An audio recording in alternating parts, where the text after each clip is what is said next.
Ma'am, ngasi mukbangje. Hem bane aine do akhoi tengkot nei tok tengkot adityaga akhoi sasan jare ngasi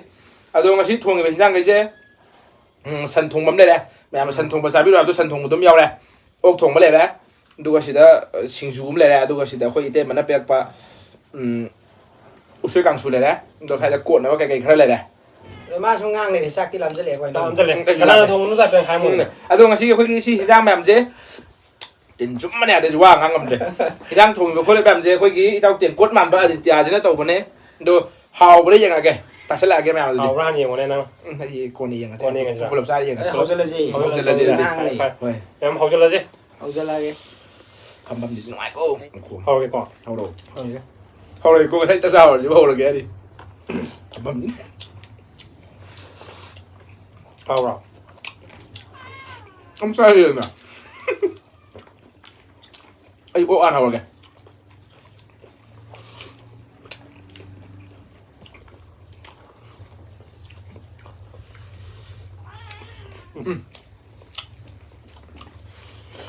Tàu này xíu một cái tàu nó trôn thì cái tàu này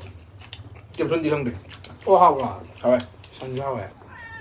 đây xuân không sao thì nuôi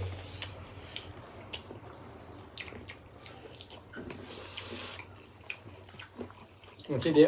bà là khả năng anh xin lên mẹ Rồi, anh thùng mang chưa? ở bên kia ôi ngang làm gì mì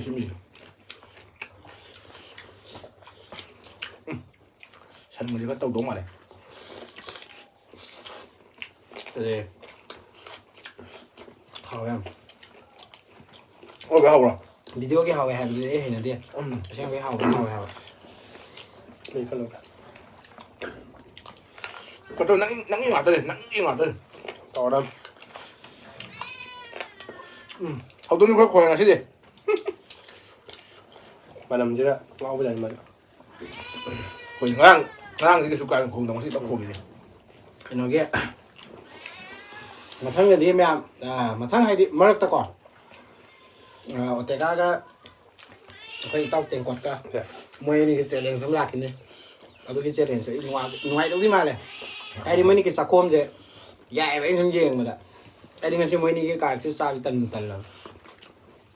còn ngon trên nạp cân này ô là cần đã ấy năng mẹ phải mà là vậy nuôi cái sạc hôm có mà nó bên năm nó đâu đây hay sẽ khai được số bài chơi he mày biết mà Xin chú, cá mà cài chồng này. Wow, ôi mà tụi mình phải tự quá xin chú cho hỏi à. Mấy cái. Xin chú giúp đi. Tôi khơi đám mai trôn gì mà xin nó đầu này. coi tôi chụp Rồi. coi trên hàng cái đó energy cái cái phân bồi em này bồi lên sắp tới ra mới nông sản này làm phút là cái mới yên mình làm cán bộ tổ mới hôm bữa đi bật ná này à đuổi vào đây mà chỗ ná cái tổ cái nó càng sụp mi đây thì cái nào sao đi Ai lúc chúng mình. cái xương ta làm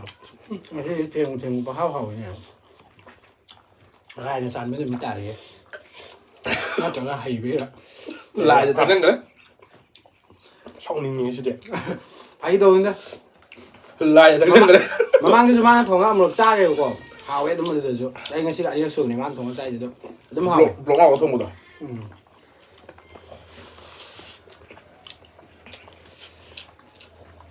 cái gì cho không chỉ làm hoàng thảo bắt làm gìคนนี้เงินเฮียมันจะปีกันเลย bà ra khana thì xoay nó tiki tao này sẽ nhỉ Tôi nên làm bôi không? ไอ้ยังงานจมูกบังน้ำไม่ต้องอะไรเลยจับได้จ้าที่ลุงหน่อยผมจ่ายไอ้บอลมันช่วยได้ Xin chú thì khối thúng này à. Hỏi. ก็จะด้วยมาที่ดีชาไม่เงยอุ้ยจ้ะ Xin chú hai bên này. ไอ้ชิงรูอุดเดออะไรไม่ได้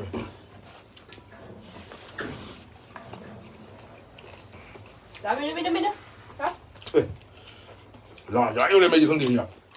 Lo. เออดูสิจะเล่น cây làm đây lâu có sân rồi Áp trả đấy. khối ăn một vị đấy lâu cái tàu này thôi nó sẽ sân điều với ăn một vị đấy phăng này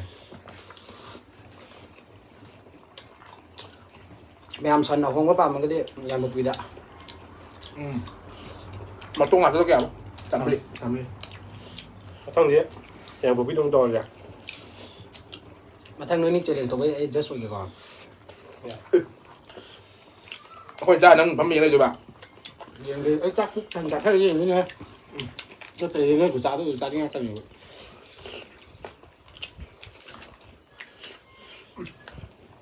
ไปตัดผักอะไรเลย อะไรกันหนูxem cắt lê cái nó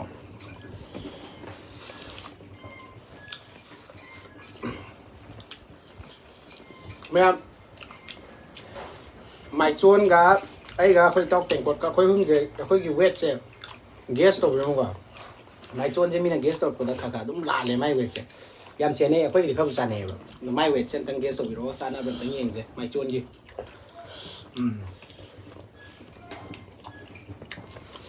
คือเรื่องฮะส่วนสมุบางตัวก็ exercise มาแล้วแต่เขาจะเดีย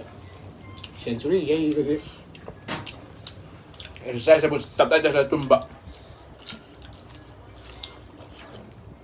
มาชวนตะกี้ไม้บ้างวันนี้นี่ก่อน ai bang ngerti ngop pukson mai suon lagi pukson orang ni ngahan kamera jom yaw ni mai suon lagi pukson on masuk orang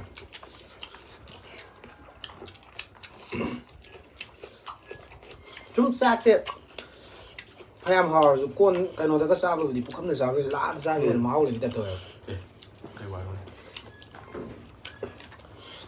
อะไรแล้วพูดที่เขาเท่าอ่ะ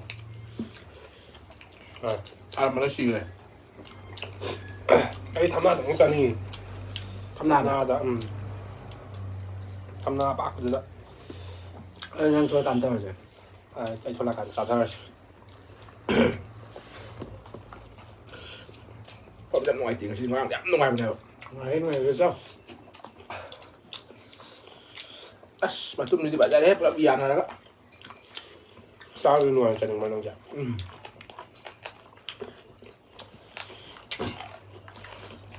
sao betul mang caca cái này cái này từ มาชนก็เอาคนนี้จะอาจารย์เนี่ยก็เงินขั้นเร็วกว่า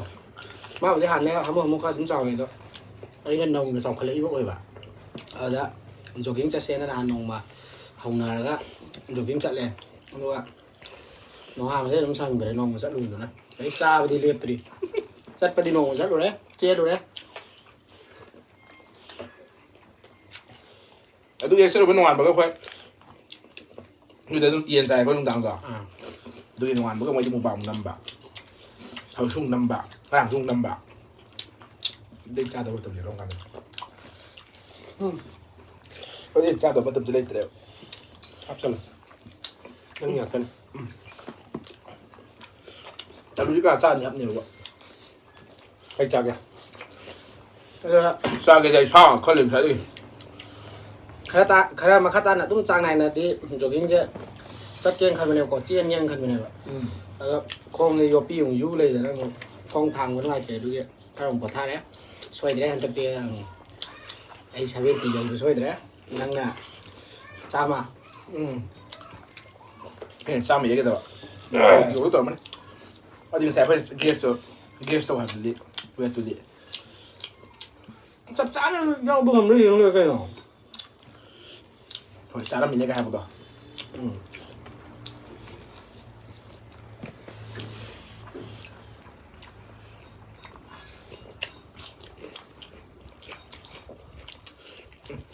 สิลาคงมุรัก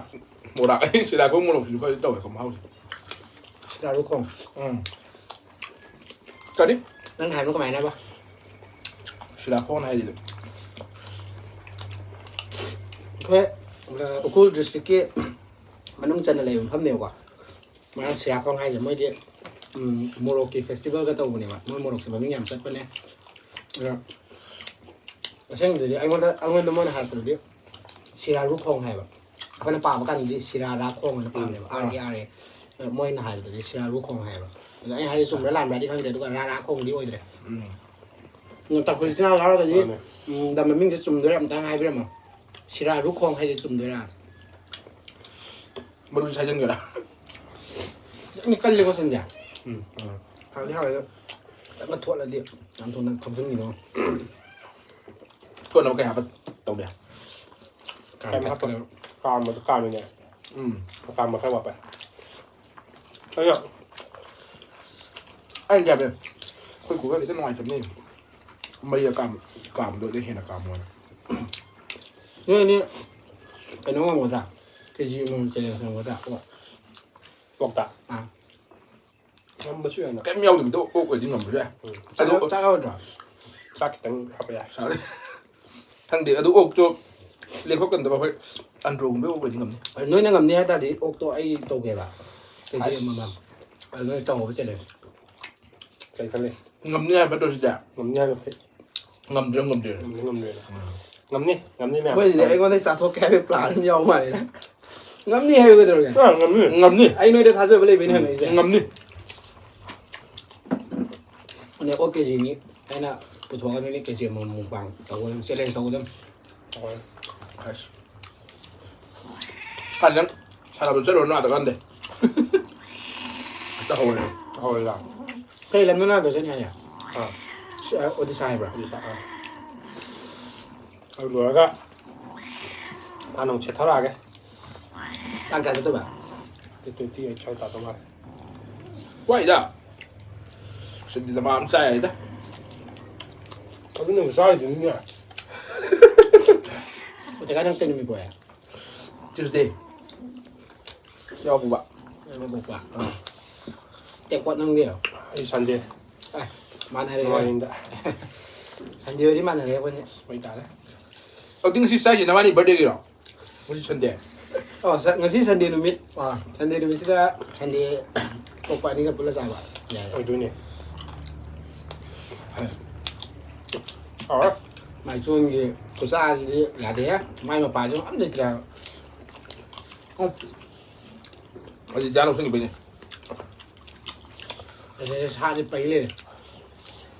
예 삐약게 아니네 뭐 cep라 ไอ้คุณนั่งมาได้แล้วหรือเปล่าเนี่ย 여기 들어와 ข้างเดียวละ ไอ้ที่ซักมีอยู่เขาต่อยซักบางทีเขาใส่ด้วย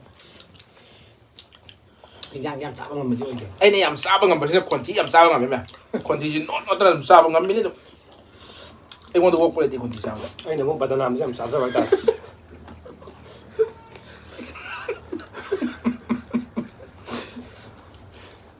นั่งในที่โต๊ะรู้แต่นั่งคนให้แต่มาตนามเราต่อ 맞아 남 싸번 มาเลยมาตนามมีสักคนแต่ก็เดี๋ยวนี้ก็แต่โน้ตที่แท็บเล็ตหูเนี่ยAmazon Forest ที่แท็บแต่ปะไม่หูเนี่ยอันนี้ก็เฉลี่ยให้ทุนนะ อีมาปะโป้เล็กตัวบ่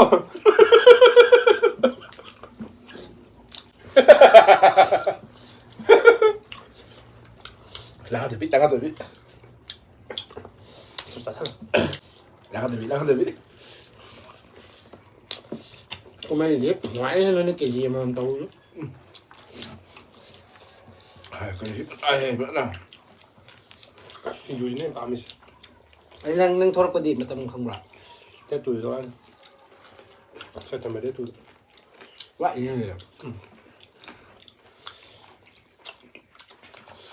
จังมันต่างแก่วะ เดี๋ยวจนเชื่ออันนั้นแก คุยเรื่องนี้ก็เกี่ยว คุยด้วย นี่สมัยนี้ตัวเรื่องกันนะ ย้าย 이마 ใช่ไหม 완해 แต่ก็เกจีมันซ่านี่เขาปากกัดเป้าเลยแต่เจเลนส์นี่นะกันโน้ตเลยก่อนปันนิสเมนต์มันคงไพรส์เลยก่อน 야 남들 보세 ย้ายไอ้ที่ต่อเลย ปันนิสเมนต์นี่นะจริงครับอยู่ใต้นะคนไก่ที่เนี่ยปะ 아 แบบว่าอาก้าไปอยู่ไพรส์เลย 여기 ai nâng nhau hơn 뭐 มีตัวเราตัวกันหน่วยไก่ก็เจเลนส์แต่ยังไอ้ยังปูอะไรนี่พวกที่ปะวามุกสร้าง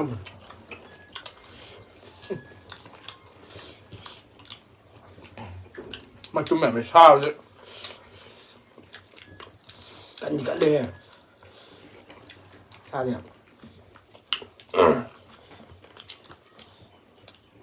ทั้งหมดเลยอินเทอร์เน็ตก็ยิงเนาะสัตว์เนาะ 애는 소리 생각 안 잘 되나 เฮ้ยมีเยอะข้างในนี่จ้ะขนาดใจเนาะขนาดในอินโทรเนาะ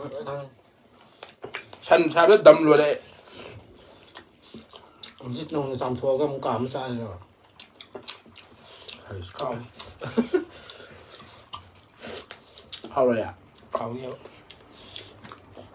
เอาปวดท่าแล้วอายุมันปรับคนลมใส่กิโลเฉลี่ยก็เก่งคนลมใส่นะทั้งไง vale sai salo pasalo pasalo ini sai na bukan kering jai dah มีตระเกจิตระมีกุนเกจิกุนนั่นจะเร็วกว่าเด็กอันนั้นภาษาไหนเป็น ชินาโจกแต่ซาเนี่ยรู้ lotion cái gì sao เฮ้ย lotion cái gì เราช่างกันจะขอมุ้งด่ะ พยายามมันนี่มาฮีมาได้สิบอกที่ทำมันมาเยอะมาฮีมาได้ดิกันวันนี้ก่อนเป็นคนดีบ้าง เฮ้ย คุณทูบี มึงคือมึงเป็นแบบเอ๊ะตั้งแต่ให้มึงเอาปังเลยเนี่ย mà làm như vậy đây ปลาไม่บ้างไอ้เนี่ยซาเดกให้เตะตัววิดีโอตัวหน่วยเตะนั่นเราโทษเราซื้อหน่วยเตะนั่นซาทั้งเลยเอาหุ้มแล้วกันว่าไปนะไอ้นั่นกันว่ากันอย่างนี้แต่มีหมดแบบอะไรอะไรทั่วมันตรงเลยมันเขาจะอะไรนะก็มีชุ่มชันอะไรอย่างเงี้ย ว่าแต่พี่เจ้าไอ้จ้างที่จ้างกันเหม็นแล้วสิหาเพื่อนจะย่าว่าผมด้วยขี้นี่ก็ขี้ต้องมาเลยดิ sao có gì gần như này เงินดีว่าจะทำว่าคนสิก็ตัวด้วยไอ้ยี่สิบเจ็ด chắc thì chắc nhìn như vậy sao vậy nè thì chắc thì không sao cũng chắc nhìn chắc thì งงกูด้วยจ้ะ chắc thì nhìn ข้าพี่จะได้ 진짜 근데 옷고 뭐 다시 사긴 해봐 산노 왜 사봐 와 버리냐 칼 깔래 좀 토나 지지로 접속이 있는 거야 à mức tên này cái gì สิยังไงเลยอันนี้แต่ก็จะไปหนักหัวแม่สอบไปใช้จะเลยใช้จะเลยใช้ยังไงเลยเจ๊ hào hái mình rồi sai bây giờ cắt lấp cái đây này bây giờ thì mấy anh cái tàn nó có đúng nó ủi đấy mình gì vậy ไอ้เจ๊ที่อร่อยเป็นเด้อว่าออดดำตัวแล้วไอ้เจ๊ 진도 가니까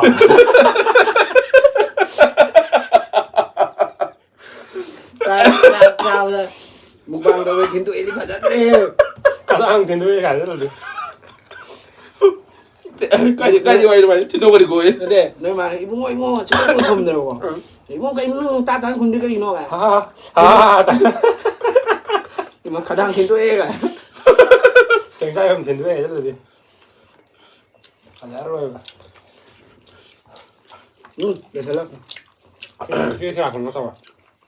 นั่นแต่อดีตชมโคโค่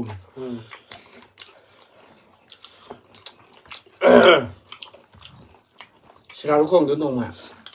thì thằng đó có chiếc km này sao có thôi sợ gì xí đâu người không งงด่ะ 아유 จากนั้นตัวจะเลี้ยมันถึงได้ซิ่งอยู่ด่ะ 저는 이게 뭐죠 ซิ่งมาเป็นแต่แบบว่ายจากนั้นตัวกิโลเมตรนี่พูดกันถึงไปอ่ะ thằng con trai thì มาได้แก้ว ngành chi cái này lại 아유 샤벤 티밥 내가 그런 거야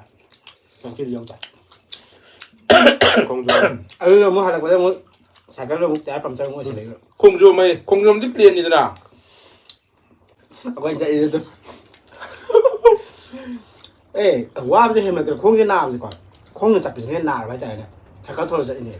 không chặt bị ngâm gì đâu bây giờ cái thằng ca bây giờ anh để mình này ta bây giờ ngon phải mà lại đi xài cái thâu đi cái bây giờ không là ca bây giờ mặc tơ nó xài cái tụi nó cay không giá mà sao đây thôi là cái xài cái nồng này đấy cái giá xài cái nồng này đấy cái giá cái chặt ninh như này anh chơi ตอนนี้เดี๋ยว 막 상가보자 아유 사람이 너무 많다 แม่หูชินะฉันลูกกี่จิมเนี่ยแบบเลยอกตะกี่จิมแคมเลยนะ 그냥 할 거야 โอเคจิมแคมเลย cái đó tôi vừa nó qua ở nhà người vừa mi hôm cái gì không mua thì tao xem cái gì 거기다 말 얼마나 คุยแต่คุยกันหน่อยรู้ไหม 싸니 걔도 싸니 그죠 싸니 그 지금 살가게다 mà thấy gì đó nó ốc to ốc ai hai rồi đừng học cái con cái gì mà mình tôi nói là ốc ai hai rồi đừng học cái 또 빵을 떠오지라 사용 빠고 내가 지금 가야지라 เฮ้ยจัดสรรแบบนี้เคยตุ่มเดินไปจับตัวสักข้าวขี้หรอ 양이 quay gì nó lại rồi là một bằng một cái hộp giấy cho này ấy không mà rồi phải bây giờ dạy cái cái này thầy đi ลองดูมันจะได้จ้าไปเดียวนะ một cái la đi đuổi á tiền vẫn đi hẳn pa quan này la rồi mà được 짱 봐주기 돼 มากับสารเวลาเนี่ยมาเห็นดิ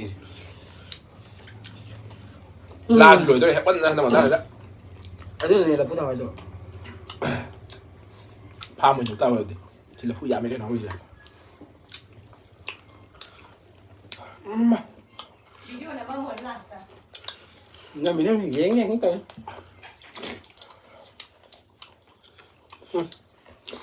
mình cũng ra của các bạn này แม่มาดูกันไอ้นั่งงำนี่ให้ไปทาเซอร์แบบที่เลยเกี่ยวก่อนดูสิคงจะพี่ถิ่นมาใช่หนาวพอแล้วก็ให้โจกิ้งว่าเจี๊ยแล้วเข้าคนนั่นนี่มาดูกันกิตั้งชาเจกันตัวแต่อันนี้เราก็ชุ่มจ้าไปมันกี่เดียวมันกี่การฉันมีข้าวกี่เจียวก่อนชาข้าวจับขัดกันมาก็แล้วไอ้น่ะทำไมตัวละกันเราแต่ก็จะเจริญสมเป็นก็ตัวละกี่อ่ะงั้นมึงที่บ้านมึงต้องว่าอะไรตัวอยู่คนน่ารวมต้องทรายที่โตแก ไอ้สาววิจะนู่นยำซาแบบจะขลุ่มตัวตาใจกันนะ นั่นดิสักคมตัวนั่นดิ งำแต่บ่ còn bây giờ nó là cái trò cho trò ไอ้อยู่พวกมันตัววะ นั่งสักคมดูได้ไอ้กี่เดียวนั่งก็